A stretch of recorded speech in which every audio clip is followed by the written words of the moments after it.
Graham.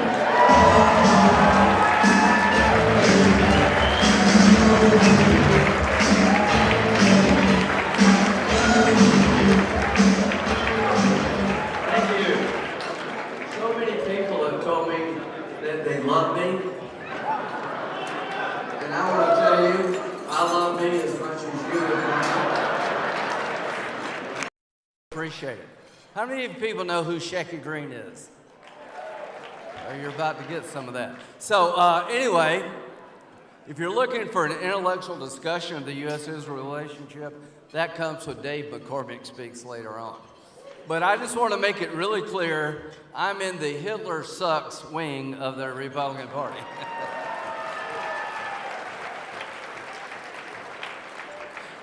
What is this Hitler shit? I don't know. Anyway, here's what I do know. You can sit in a basement with weird people and say weird things. It's a free country, right? But if you ever run for office as a Republican and you embrace this weird shit, we're going to beat your brains out.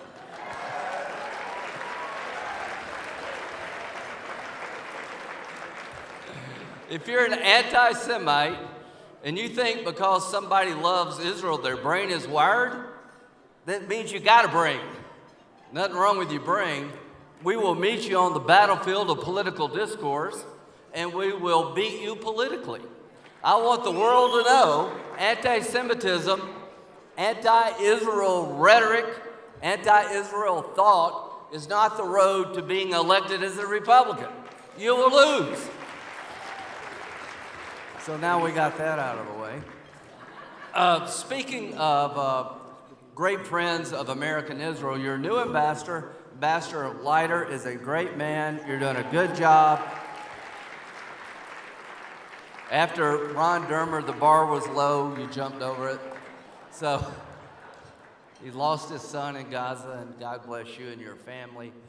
You're just a great, great man.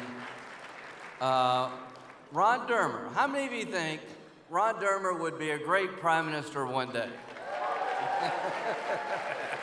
I'm giving the first shekel to your campaign. But I want Bibi to hear I said one day, because if he thinks you're going to run soon, you're going to be ambassador to Gaza. So what's life going to be like without Ron Dermer at the helm? I can't even envision that, but I can say this, he'll never go away. In all seriousness, of all the people who've ever served the Jewish state, from generals to prime ministers to people of every stripe, no one has done a better job than you, Ron. Nobody. No general, no prime minister, nobody has fought harder for the Jewish state, more consistently for the Jewish state than Ron Dermer. Nobody. And every great Jewish person comes from Miami Beach, so I like your chances. So Halloween with Jewish people in Las Vegas is scary to some, but I'm enjoying the hell out of it. So I've been asked 1,000 times about this crazy interview. I keep telling people, we're good. Our party is good, right, Dave? We're real good. You know, somebody said, how hard is it to stand up for the Jewish state? In South Carolina, not so hard. We figured out at Israel's, if you ask me, you go to college, and you ask me a question, why do we spend so much money on Israel, and don't you think they get us involved in problems, and blah, blah, blah, I would say you need to pick up a history book. And we have no better friend than the state of Israel. Everybody who wants to destroy the Jewish state wants to kill us too. I've been to Israel a bunch. No one has yet said death to America while I've been there. They want to buy me a beer, but nobody says death to America. All the terrorists you're killing, Ron, is one less terrorist that can get here. Common values and common enemies. And if you don't get that, you should not be allowed to drive. So what to do about Hamas? Kill them off.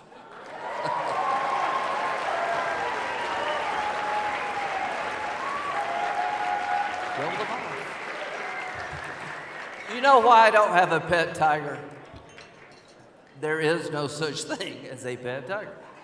Remember Siegfried and Roy? We're down to Siegfried. So they had the tigers, and they loved the tigers, and apparently the tigers they thought loved them. They had Cleo, their favorite tiger. He lived at the house. They were teaching him to drive, and one night, for some unknown reason, he ate Roy. He's a tiger.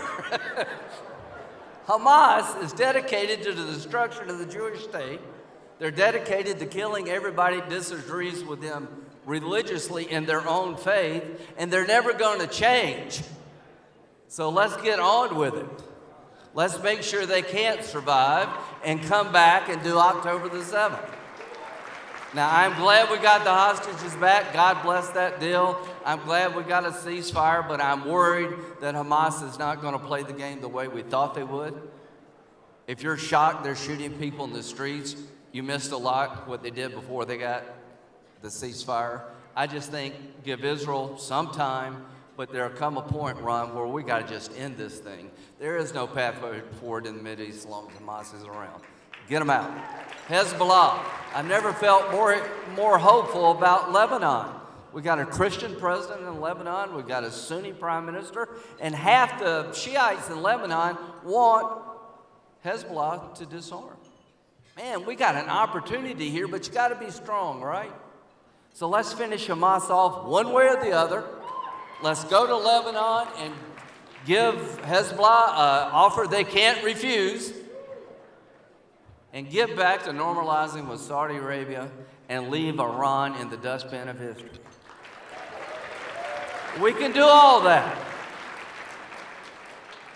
Speaking of Donald Trump,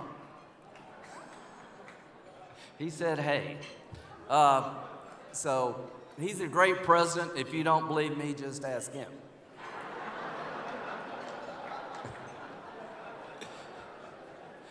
What happened with me and him was we found common ground. I've come to like him and he likes him, and that changed our entire relationship. But he did the Golan Heights thing. Remember, Ron? He said, I called him up, where you at? I'm with BB on the Golan Heights. He said, I didn't know we were in New York. No, that's another Golan Heights. We're over there. He recognized the Golan Heights by tweet because he understood you can't give it back to Syria because they'll use it to kill you. He recognized Jerusalem as the capital of Israel. Why? Because if you got a problem with that, take it up with God. He's the guy that did it, not Trump. So I just want to say, I feel good about the Republican Party.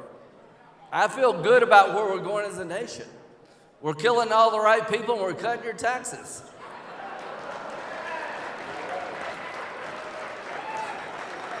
Trump is my favorite president. We've run out of bombs. We didn't run out of bombs in World War II. So, as a coalition of Republicans, some Baptists, some Jewish, we organize ourselves around principles that we love and we cherish. We love individual freedom. We love entrepreneurship. We love capitalism. We love Israel. We love the idea of Israel. We love the struggle they've been involved in. We love them, helping them because you're helping yourself. So to those who worry about these stupid interviews and far off places, don't worry. The Republican Party has figured it out when it comes to Israel. We understand that Israel is a friend of America to the bitter end. We understand that God blesses those who bless Israel. And where I come from, I figured that crap out when I was 6 years old. God bless you. Thank you very much.